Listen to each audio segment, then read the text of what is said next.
بسم اللہ الرحمن الرحیم، السلام علیکم۔ میں ہوں سیبی قاسمی، آپ دیکھ رہے ہیں فیس بک اور یوٹیوب۔ 12 جون جمعے کا دن کا یہ ویلاگ ہے پہلا۔ اللہ تعالیٰ جمعہ آپ کا مبارک کرے، پاکستان پر اپنا رحم و کرم کرے۔ آج کے ویلاگ میں بڑی اہم خبریں ہیں۔ رات گئے جو ٹرمپ نے حملوں کا اعلان کیا،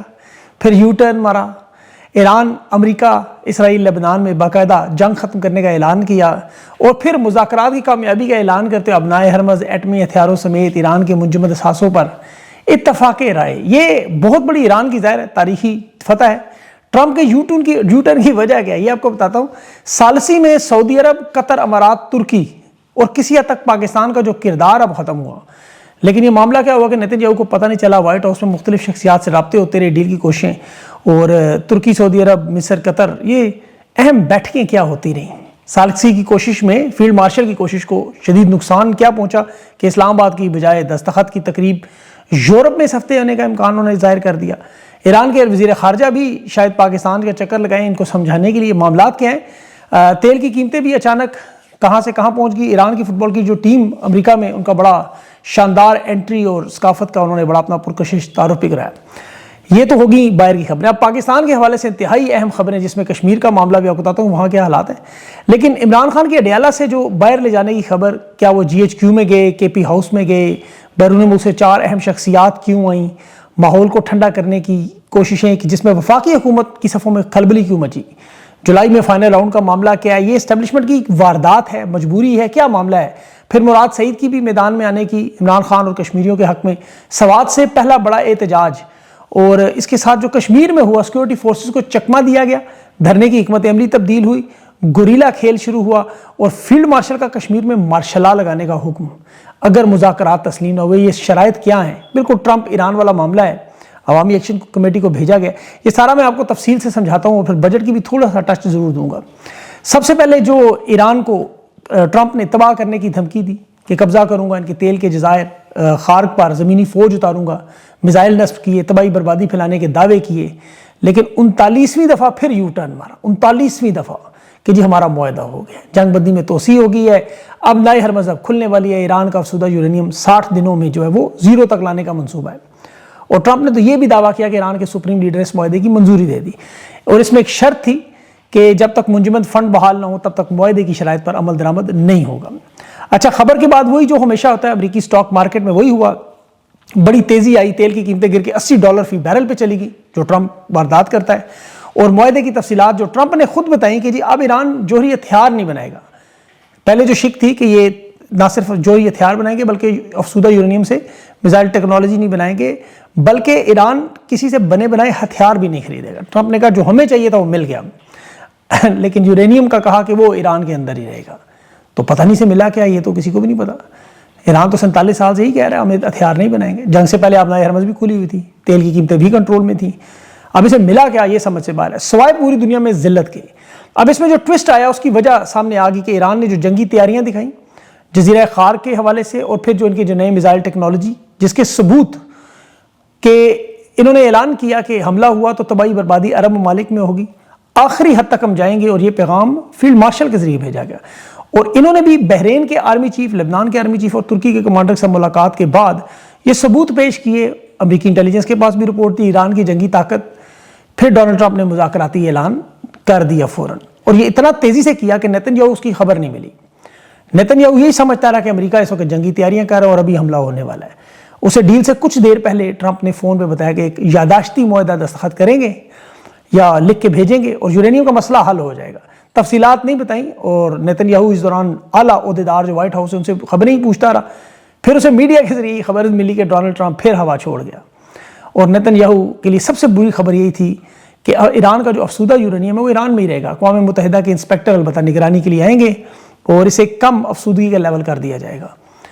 پہلے وہ یورینیم کو آپ کو پتہ ہے تباہ کرنے، امریکہ کے حوالے کرنے، یہ تمام خبریں امریکی اداروں میں آتی نہیں۔ اور اب یہ جو خبریں یہ بھی امریکہ کی ہی رپورٹس ہیں، چاروں بڑے اداروں کی یہی رپورٹس ہیں جو میں آپ کو بتا رہا ہوں۔ اب اس میں امریکی نائب صدر جو ہے وہ JD وینس، وہ ممکنہ دستخط کی جو تقریب ہوگی جس کا نام اسلام آباد معاہدہ رکھیں گے، صرف نام، لیکن قطر کی ثالثی میں معاہدہ ہوگا اور پاکستان کو بھی ساتھ رکھا جائے گا۔ اور اس میں ایران کی جو سرکاری خبر رساں ایجنسی ہے تسنیم نیوز، یہ پاسداران انقلاب سے منسلک ہیں، ان کا دعویٰ ہے کہ ڈرافٹ ایگریمنٹ ملا ہے لیکن اس کی کوئی حتمی منظوری نہیں ہوئی۔ جو 14 نکات امریکہ نے جواب میں بھیجے، تبدیلیوں کے اس میں مطالبات تھے، وہ انہوں نے واپس لے لیں، لیکن چونکہ یہ فوجی طاقت اور سفارتی مذاکراتی دباؤ سے وہ نتائج حاصل نہیں کر سکے، ان کی تمام تجویز جو ترامیم ہے ان کو مسترد کیا گیا۔ اب ہم اس کا جائزہ لے رہے ہیں جو بھیجی گئی ہیں، اور جائزہ اور منظوری کے بعد عمل جو ہوگا یا نہیں وہ بتائیں گے کہ تسلیم کریں گے نہیں، اور معاہدے کا اعلان ہم خود کریں گے اپنی عوام کے سامنے۔ اس میں ظاہر ہے لبنان اور غزہ بھی شامل ہے، اور ایک بڑا جامع اور مستقل معاہدہ کرنا ایران چاہتا ہے جس میں تمام محاذوں پر دشمنی اور فوجی کارروائی ختم ہو، ایران کی تیل کی برآمدات دوبارہ شروع ہوں، اس کے بعد یہ پھر 30 دن کے اندر ابنائے ہرمز کو دوبارہ بحری آمد و رفت کے لیے کھول دیں گے، عالمی تجارت و تیل کا راستہ بحال ہو، اور 60 دن کے اندر اندر جنگ بندی کی اس میں شک شامل کی ہے۔ اچھا، عرب ممالک کے جو صحافی ہیں وہ آپ کو پتہ ہے اس وقت اسٹیبلشمنٹ اور فیلڈ مارشل کے بڑے قریب ہیں، سعودی عرب خاص طور پر وہاں سے، ان کا کہنا ہے یہ معاہدہ سعودی عرب، قطر، عمان اور عرب امارات نے کروانے کی کوشش کی ہے، اور ترکی اور پاکستان کا بھی اس میں اس حد تک کردار ضرور ہے کہ یہ چاہتے ہیں کہ یہ معاہدہ ان کے ملک میں سائن ہو، ان کی واہ واہ ہو جائے۔ اصل کردار لیکن عرب ممالک ہے، کیونکہ ظاہر ہے جنگ کے دوسرے راؤنڈ کے سب سے زیادہ افیکٹی، جن کا سب سے زیادہ ستیہ ناش ہونا تھا، وہ یہی تھے، اور اس کے ثبوت میں پھر ٹرمپ نے آج جو فیلڈ مارشل کی تعریف کی وہ 7ویں نمبر پہ کی۔ پہلے وہ ہمیشہ ان کی تعریف کرتا ہے، 14 دفعہ کر چکا ہے، سعودی عرب، قطر، عرب امارات، عمان، اور اس نے ترکی کی بھی آج تعریفیں کی، اور سالسی کو اسلام آباد سے پہلے قطر، اور پھر وہاں سے اب یورپ شفٹ کرنے کی بات ہے جنیوا میں۔ لیکن ایران پتہ نہیں اب یورپ جانے کے لیے تیار ہوگا نہیں، یہ بڑا اہم معاملہ ہوگا، اس میں ظاہر ہے ایران کو اسلام آباد لانے کی پوری کوشش کی جائے کہ یہی اس وقت سب سے بڑا انقلاب پہلو ہے۔ 14ویں دفعہ ٹرمپ نے فیلڈ مارشل کی تعریف کی کہ عظیم جرنل ہے، عظیم ترین جرنل ہے، بلکہ عظیم فیلڈ مارشل سے بھی 2 قدم آگے ہیں، یہ اس کے الفاظ ہیں۔ ظاہر ہے فیس سیونگ، سیف ایگزٹ کی جتنی کوشش انہوں نے کی، جتنے جہازوں کا تیل انہوں نے پھونکا اتنا شاید ہی کسی نے پھونکا ہو، اور ٹرمپ کی تو آپ کو پتہ ہے پیدائش ہی ہے خیر اس طرح کی، وہ تو ڈکٹیٹرز کو پسند کرتا ہے، ماضی میں بھی کہہ چکا ہے، اسے تو ڈکٹیٹر وکٹر اوربن ہنگری کا بدنام وزیر اعظم یا ہٹلر اس کی تعریفیں کرتا ہے، ڈکٹیٹر کم جونگ کی اس نے تعریفیں کی، اور نتن یاہو کو تو اس نے عظیم ترین لیڈر بنا، ہیرو مانا، کہتا ہے ایسا عظیم لیڈر مانتا ہوں، اور فیلڈ مارشل کی بھی تعریفیں اسی زمرے میں کرتا ہے۔ لیکن تعریف کرنے والوں ہر ایک کی اس نے مٹی وبا پلید کی۔ کم جونگ کو یہ لٹل راکٹ مین کہتا تھا، اور یہ ایک اس کے الفاظ تھے کہ ہمیں ایک دوسرے سے پیار ہو گئے، لیکن جو ہی مذاکرات ناکام ہوئے اس نے کم جونگ کی مٹی پلید کر دی۔ سمارٹ آپریٹر کہا اس نے پیوٹن کو، پھر سخت پابندیاں لگائیں، شی جی پنگ کو گریٹ لیڈر کہا، اپنا دوست کہا، تجارتی جنگ کر کے ٹیرف لگا دیا، اور اب چین کی کمپنیوں پر پابندیاں بھی لگا دی۔ طیب اردگان کے ساتھ بھی یہی کیا، اور تو اور ایلون مسک جس نے $180 ملین کے انتخابات میں خرچ کیے، الیکشن جتوایا، اس کا اس نے داخلہ ہی وائٹ ہاؤس میں بند کر دیا، اس کے کارڈ کینسل کر دیے، اور پھر جو اس کے بارے میں باتیں کی وہ آپ جانتے ہیں، ایپسٹین فائلوں تک ان کا معاملات چلا گیا۔ تو ٹرمپ جتنا اوپر چڑھاتا ہے اتنی تیزی سے نیچے زمین پہ بھی مارتا ہے، کیونکہ یہ صرف طاقت کی زبان سمجھتا ہے، کیونکہ رات کو جو ایران نے جزیرہ خارق پر وہاں قبضے کا اس نے اعلان کیا تو 10 لاکھ لوگوں کی فوج اور ایک قلعے میں اس کو تبدیل کیا ہوا تھا، اس کے دفاع میں ظاہر ہے سیز فائر میں انہوں نے بڑی تیاری کی تھی، اور اس میں سب سے بڑھ کر جو چین کے دیے ہوئے ان کے پاس میزائل مین پیڈ سے وہ بھی تعینات تھے، کندھے پر رکھ کر فائر کرنے والے، اور لوگوں کی بڑی تعداد تھی، اور یہ امید کر رہے تھے امریکی فوجی آئیں، جو نہیں آئے، ظاہر انہیں آنا ہی نہیں تھا، یہ تو سب کو پتہ تھا۔ یہ تو حالات ہو گئے اس کے ٹرمپ کے اور امریکہ ایران کے۔ اب آج ذرا پاکستان کے اہم ترین معاملہ، جس میں بہت سارے لوگوں نے سوالات بھیجے، میسیجز بھیجے، بھرا ہوا تھا میرا واٹس ایپ، پھر میں نے بڑی تفصیل سے وقت لگا کے معلومات اکٹھی کی، عمران خان کو اسپتال شفٹ کرنے کا معاملہ اور سہیل آفریدی سے ملاقات کے حوالے سے۔ اب اس میں دیکھیں جو مستند خبریں تھیں وہ میں نے چیک بھی کی، کچھ سینئر صحافی ہیں پاکستان میں ان سے بھی بات چیت کی، اور پھر اسٹیبلشمنٹ کے جو سورسز ہیں ان سے بھی پوچھا کہ تفصیلات کچھ بتا دیں۔ ان سب کا یہ کہنا تھا کہ رات کو عمران خان کو باقاعدہ فوجی دستوں میں اڈیالہ جیسے نکالا گیا ہے، سیکیورٹی لیکن اتنی سخت تھی کہ پتہ نہیں چل سکا کسی کو بھی کہ یہ کہاں لے کر جا رہے ہیں۔ کسی کا کہنا تھا یہ GHQ کی طرف گئے ہیں، یہ بڑی اہم بات ہے، کسی نے کہا KP ہاؤس کی طرف ہے، اور کسی نے کہا ہے اسپتال کی طرف لے کر گئے ہیں، پتہ کسی کو نہیں، کہ تصدیق نہیں ہو سکی۔ تحریک انصاف کی قیادت اس دوران جعلی پولیس مقابلے بھی کرتی رہی، پیمز اسپتال اور باقی اسپتالوں میں جاتے رہے، اور پھر عمران خان کو ڈیلا جیل منتقل کر دیا گیا۔ اب اس دوران کیا ہوا، ان کی سہیل آفریدی سے ملاقات ہوئی، یہ ٹاپ 3 کی میں آپ کو بتاتا ہوں کیا، ان میں سے کسی ایک سے ملاقات ہوئی۔ یہ ابھی تک ظاہر ہے کوئی خبر انہوں نے خود جاری نہیں کی، اسٹیبلشمنٹ نے جو خبریں جاری کی وہ جن کی تصدیق کی جا چکی ہے کہ ڈیلا جیل سے تو عمران خان کو نکالا گیا۔ ملاقاتوں کے حوالے سے ابھی اسٹیبلشمنٹ کو یہ میڈیا کو یہ فیڈ کیا گیا کہ مختلف نام، محسن نقوی ہیں، DGI ہیں، اور اس میں سب سے بڑی خبر یہ کہ امریکہ اور برطانیہ سے 4 لوگوں کا وفد آیا، اس میں 2 برطانیہ اور 2 امریکہ سے، اور انہوں نے باقاعدہ عمران خان کی جو تشویشناک صحت اور خیریت اس حوالے سے آئے، قریبی دوستوں سے ملے، یہ 4 لوگوں کی بات کی جا رہی ہے جن کی تحریک انصاف کی قیادت سے بھی ملاقات ہوئی، پھر حکومت کے جو قریبی اہم ترین لوگ ہیں جن کے اسٹیبلشمنٹ اور فوج سے، فیلڈ مارشل سے قریبی تعلقات ہیں، ان میں ایک صحافی بھی ہیں، ان سے بھی ملاقات ہے، میں اس کی بھی تفصیل میں نہیں جاتا، ابھی انہوں نے نام اور یہ چیزیں بتانے سے منع کی ہے، جنہوں نے یہ خبریں آپ کو پتہ ہے انسٹال کی ہیں، جاری کی ہیں، تو پہلے تفصیل آپ کے سامنے رکھ دوں۔ فیاض راجہ صاحب نے بھی اچھا ویسے یہ بات کنفرم کی، ابھی ان کی بھی ایک ٹویٹ میرے سامنے آئی ہے، ان کے پاس بھی شاید یہ خبر آ چکی ہوگی، اس کے علاوہ مزید بھی کچھ صحافیوں کو ظاہر ہے بتایا گیا ہوگا، ہر ایک کے سورسز تو ہیں۔ اب اس میں سب سے بڑا معاملہ تھا کہ سہیل آفریدی سے ملاقات خان کی نہیں ہوئی، اور آنکھ کے چیک اپ اور اسپتال میں منتقلی بھی عمران خان کی نہیں ہو سکی۔ اب اس ملاقات کی جو تفصیلات ہیں کہ کس سے ہوئی، کیوں ہوئی، یہ دیکھیں بجٹ کے اہم دن ہیں، یاد رکھیں، اور یہ خبریں جاری کروانے میں، اڈیالہ جیل سے نکالنے کے، یہ ایک تو سب سے بڑا معاملہ اس وقت آپ کے سامنے جو وہ کشمیر کا ہے، یہاں سے توجہ ہٹانی تھی، وہاں گرینڈ آپریشن کی تیاریاں تھیں، وہ آگے میں آپ کو بتاتا ہوں۔ دوسرا تحریک انصاف کی کیا تھا، بہت دباؤ ہے کہ بجٹ پاس نہ کریں عوام کا جب تک خان سے ملاقات نہ ہو، یہ ایک شرط تھی جس کا انہوں نے خود کہا۔ تیسرا ڈیکوائے مشن ہے، عوام کو تاثر دینا کہ دیکھیں خان کا بڑا بہترین علاج ہو رہا ہے، عمران خان بالکل محفوظ ہے، ان کی صحت بالکل ٹھیک ہے، ہم ان سے بڑا اچھا سلوک کر رہے ہیں۔ وجہ یہ ہے کہ جو لوگ ان سے نفرت کر رہے ہیں ان سے، اور جو تحریک انصاف پہ دباؤ ہے وہ کم ہو سکے۔ عمران خان انہیں بڑی اچھی طرح جانتے ہیں، اور قوم کے سامنے بھی ان کا کردار بڑا واضح ہے، اور سیدھی سی بات ہے جب تک علیمہ خان عمران خان سے نہ ملیں، ان کی بہنوں کی ملاقات نہ ہو، وہ آ کے عمران خان کے حوالے سے کوئی بیان نہ دے، باقی تمام باتیں اس وقت اسٹیبلشمنٹ کی ڈیکوائے مشنز ہیں۔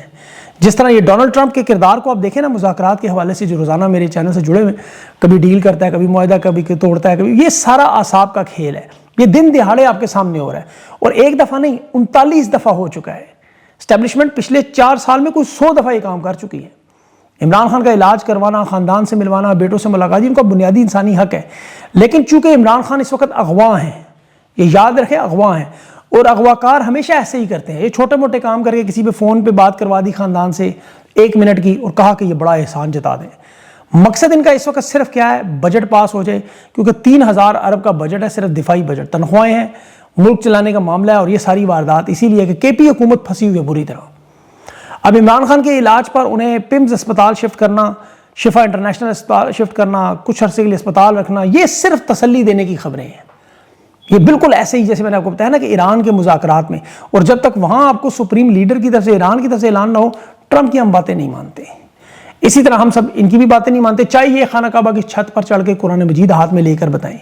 کیونکہ یہ جب پھنس جائیں تو پیر پکڑتے ہیں، جب نکل جائیں تو گردن سے پکڑتے ہیں، اور اس وقت یہ پھنسے ہوئے ہیں بجٹ پاس کروانے، اسے دیوانے اور پاگل ہوئے ہیں۔ مراد سعید نے ابھی دیکھیں اعلان کیا ہے کہ اگلے ہفتے یہ جو دوپہر کو 2 بجے سوات چوک میں وہ کشمیری عوام سے یکجہتی کے لیے اور خان کی رہائی کے لیے احتجاجی مظاہرے کا اعلان کر دیا۔ ان کا پہلا مظاہرہ ہے کہ پیچھے شروع ہونے کا، ان حالات میں جہاں تحریک انصاف بالکل ستو پی کے سوئی ہے۔ کوٹلی راولہ کوٹ میں جو قتل عام ہوا، بلوچستان میں جو ہو رہا ہے، خیبر پختونخوا میں جو ہو رہا ہے، خان کی جبری قید ہے، اس پہ دیکھیں گلگت بلتستان کا بلکہ الیکشن آپ دیکھیں کیسے لوٹا گیا۔ اس سے پہلے تو بہت بڑی داستان 26 نومبر سے مریدگی تک ہے۔ یہ چونکہ خدائی کے دعوے دار ہیں، ان سے کوئی رحم کی آپ امید نہ کریں، یہی بات مراد سعید نے بھی کی ہے، بلکہ اس نے تو پارٹی سے کہا شرک کرنے سے باز آئیں، ان لوگوں کے پیچھے بھاگنے کے اللہ کو سجدہ کریں، خوف ختم کریں، اور زور طاقت خان کی جو پارٹی جس طرح انہوں نے گرائی، عدم استحکام لائے، اور اس میں اس نے نام لیا کہ جنرل عاصم منیر اس کے ماتحت کر رہے ہیں۔ یہ حکومتیں اس وقت پاکستان توڑنے کے ایجنڈے پر لگے ہوئے ہیں، اس طرح گولیاں مارنا، حقوق چھیننا، یہ تو بڑی دور کی بات ہے۔ کل بہرحال ان کا پارلیمانی احتجاج بھی ہے، بجٹ بھی ہے۔ اب دوسری یہ عمران خان کی خبر انہوں نے کیوں جاری کروائی، کیونکہ بجٹ تو ایک تو پاس کروانا آپ کو پتہ ہے، میں نے بتایا کتنا اہم ہے، یہ کشمیر کا جو مسئلہ ہے وہ ان کے لیے بہت بڑا مسئلہ بن چکا ہے، انٹرنیشنل سطح پر بھی وہاں حالات اس نہج پر پہنچ چکے ہیں کہ انہیں اب مارشل لاء اور ایمرجنسی لگانے کے علاوہ کوئی دوسرا راستہ نظر نہیں آ رہا، کیونکہ کشمیر کی عوام نے جو مزاحمت کی ہے یہ مجبور ہو چکے ہیں، یا تو یہ ہندوستان بنے یا پھر کشمیری مکمل جیت جائیں۔ یہ جو وحشیانہ قتل و غارت کی گئی ہے وہ اس لیول پہ ہے کہ ابھی برطانیہ میں جو مقیم کشمیری ہیں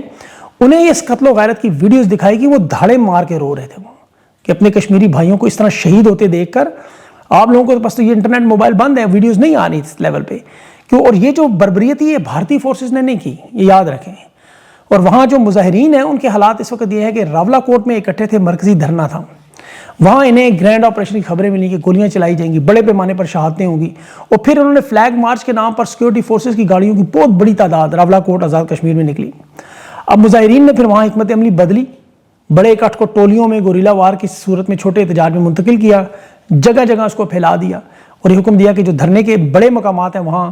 اسے خالی کر کے، اس سے پہلے کہ بڑا آپریشن، کیونکہ اب انہیں پتہ چل چکا ہے کہ یہ گولیاں مارنے سے باز نہیں آئیں، اسے چھوٹے چھوٹے پیمانوں میں پھیلائیں، شہادتوں کو روکیں۔ اب کشمیر کے لوگوں کی بڑی ٹریننگ ہے، آپ کو پتہ ہے 78 سال سے پہاڑی لوگ لڑ رہے ہیں ہندوستان کے ساتھ بھی، تو یہ عوامی ایکشن کمیٹی ہو یا آزاد کشمیر کی حکومت ہو، ان کی طرف سے بھی دیکھیں پھر دھرنے کے متعلق کوئی اعلان نہیں آیا، مذاکرات کی خبریں ضرور آئیں، اور پھر مطالبات بھی جو اسٹیبلشمنٹ نے انہیں بھیجے وہ بھی سامنے آئے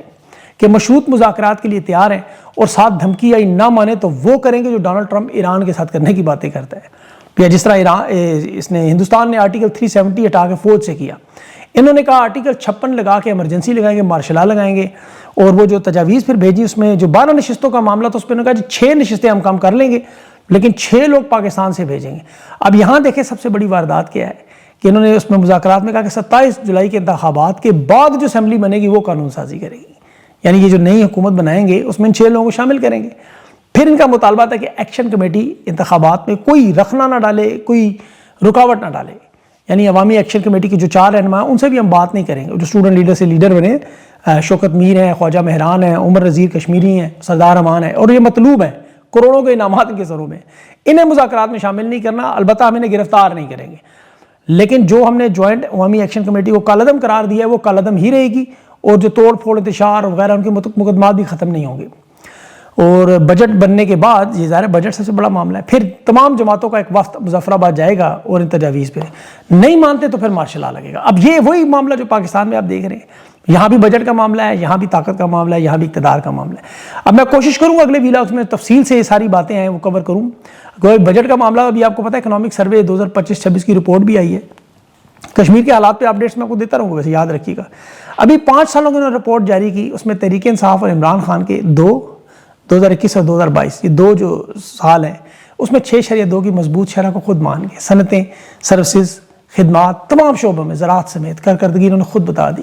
کہ ہم نے خان کی حکومت ہٹا کے معاشی تباہی و بربادی کی، شرح سود سے لے کے صنعتوں کو تباہ کیا، 0.2% پہ ہم نے مائنس میں اکانومی پہنچائی، جو جنگ سے بھی بڑی خطرناک معیشت ہم نے گرائی ہے۔ اس کا ثبوت دیکھیں، آج 28% حکومت تسلیم کر رہی ہے کہ 28% آبادی $3 روزانہ کما رہی ہے، صرف $3، جو بین الاقوامی غربت کے مطابق انتہائی کم ہے، عالمی بینک کی جو انتہائی غربت کی حد ہے اس سے کم۔ 30% آبادی $28 سے کم، یعنی 8,500، یہ ان کی اعداد و شمار ہے کہ اس سے نیچے لوگ غریب ہیں۔ ویسے تو یہ ہر بات پہ جھوٹ بولتے ہیں، لیکن عالمی بینک نے جو 45% آبادی کو غریب قرار دیا ہے، جو 2 وقت کی روٹی نہیں کھا سکتے۔ اس سروے میں انہوں نے مہنگائی اور گھریلو جو معاملات اور مشکلات ہیں، یعنی آٹا، دودھ، چاول، گوشت، چینی، یہ دال، سبزیاں، اب عوام اتنی حد تک کمی ہوگی کہ 33% پاکستانی بچے جو 5 سال سے کم ہے وہ سٹنٹڈ گروتھ کا شکار ہے، مطلب